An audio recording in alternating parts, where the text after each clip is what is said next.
Welcome back to the Unconventional Whovian. I am here in the archive, and today I want to talk about a Doctor Who story that's always stayed with me. The War Games. It's the longest story the show ever did, 10 parts, and it's remembered for something very important. It's the first time the Doctor is ever put on trial by the Time Lords. Now, yes, the Doctor would face trial again later, most famously in the trial of the Time Lord.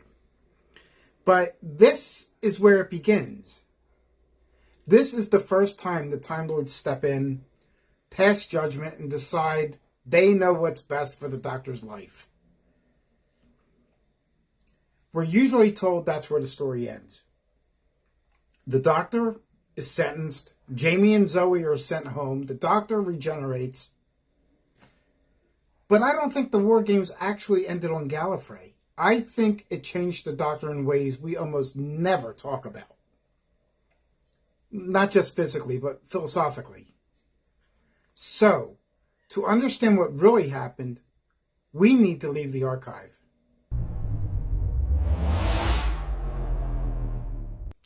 So, let's talk about what actually happened in the War Games. Because on the surface, it looks pretty straightforward.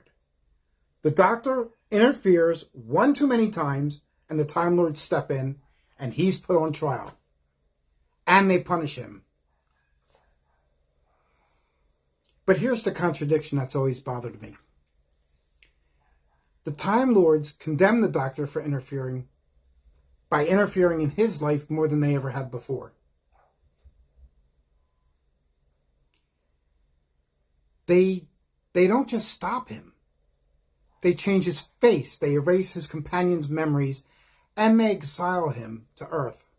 One planet, one place, one point in time. That is not non-interference. That is absolute control. Think about this for a second. How many worlds could the Doctor have saved if he hadn't been stranded on Earth? And then there's Jamie and Zoe. The Time Lords don't just send them back home. They take their memories, entire lives, gone. Adventures that still matter to the Doctor no longer exist for them. Their timelines are altered, and their growth is erased. And the Doctor has to live with that. Now fast forward to modern Doctor Who. Donna Noble. The Doctor makes the same choice. He erases her memories to save her life. Yeah, it was necessary. Donna would have died otherwise. But I've always wondered something. What if that choice didn't come out of nowhere? What if the Doctor learned that lesson back in the War Games? We talk a lot about regenerations changing the Doctor, but I don't think the biggest change in the War Games was physical. I don't think it was physical at all. I think it was philosophical.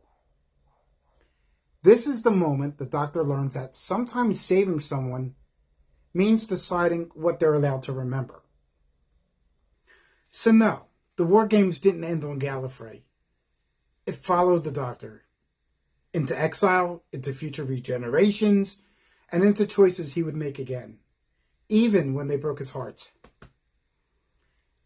And that's why I think the War Games might be one of the most important stories this show ever told. Don't forget to like and subscribe. I'm the Unconventional Whovian.